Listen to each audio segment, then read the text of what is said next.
Hello friends, welcome to my channel happy family சமையல்.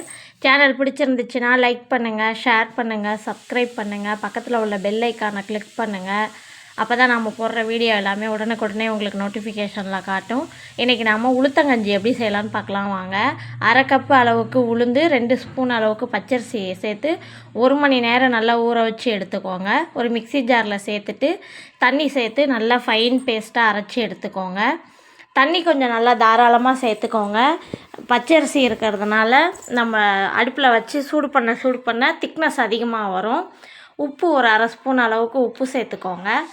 சேர்த்துட்டு தண்ணி நல்லா தாராளமாக சேர்த்துட்டு அடுப்பில் வச்சு அடுப்பை லோ ஃப்ளேமில் வச்சு அடிப்பிடிக்காமல் நல்லா கிண்டி கொடுக்கணும். இது ஆரம்பத்துலேருந்து கடைசி வரைக்குமே லோ ஃப்ளேமில் மட்டும்தான் இருக்கணும். ஹை ஃப்ளேமில் வச்சிங்கன்னா டக்குன்னு அடி பிடிச்சிரும். அதனால் லோ ஃப்ளேம்லேயே வச்சு செய்யுங்க.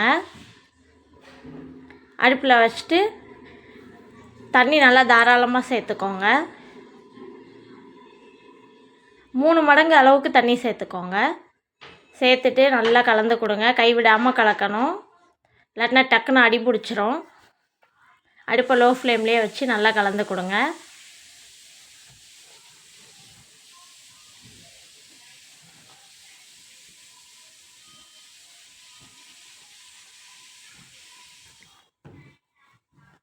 இது நீங்கள் இன்ஸ்டண்ட்டாக செய்யணும் அப்படின்னா உளுந்தையும் இதே அளவுக்கு உளுந்தையும் பச்சரிசியையும் எடுத்து வறுத்து பவுடராக அரைச்சிக்கிட்டு டெய்லியுமே நீங்கள் செஞ்சுக்கலாம்.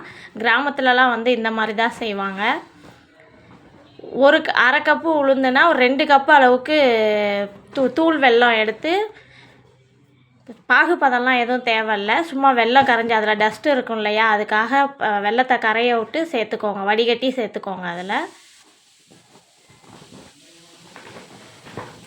உளுந்து கம்மியாக சேர்த்திங்கன்னா கஞ்சி குடிக்கிறதுக்கு நல்லா இருக்காது. கொஞ்சம் அதிகமாக வெல்லம் கொஞ்சம் தூக்கலாக இருந்தால் தான் இந்த கஞ்சி சாப்பிட்றதுக்கு டேஸ்ட்டாக நல்லாயிருக்கும். பாருங்கள், நம்ம எவ்வளோ தண்ணி சேர்த்தோம், எந்த அளவுக்கு திக்காகிடுச்சு பாருங்கள். ஏலக்காய் தூள் ஒரு 2 ஸ்பூன் அளவுக்கு ஏலக்காய் தூள் சேர்த்துக்கோங்க. சேர்த்துட்டு நல்லா கலந்து கொடுங்க.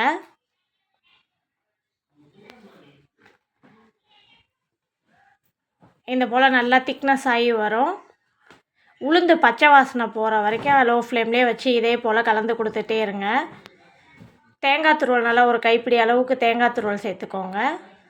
சேர்த்துட்டு நல்லா கலந்து கொடுங்க. உளுந்து பச்சை வாசனை போய் அந்த கஞ்சி பச்சை வாசனை இல்லாமல் வந்ததுக்கப்புறம் அடுப்பை ஆஃப் பண்ணிடலாம். அவ்வளோதான் ஃப்ரெண்ட்ஸ், நம்மளோட உளுத்தங்கஞ்சி ரெடி. இது குழந்தைங்களுக்கெலாம் கொடுத்தீங்கன்னா ரொம்ப நல்லது. தேங்க்ஸ் ஃபார் வாட்சிங்.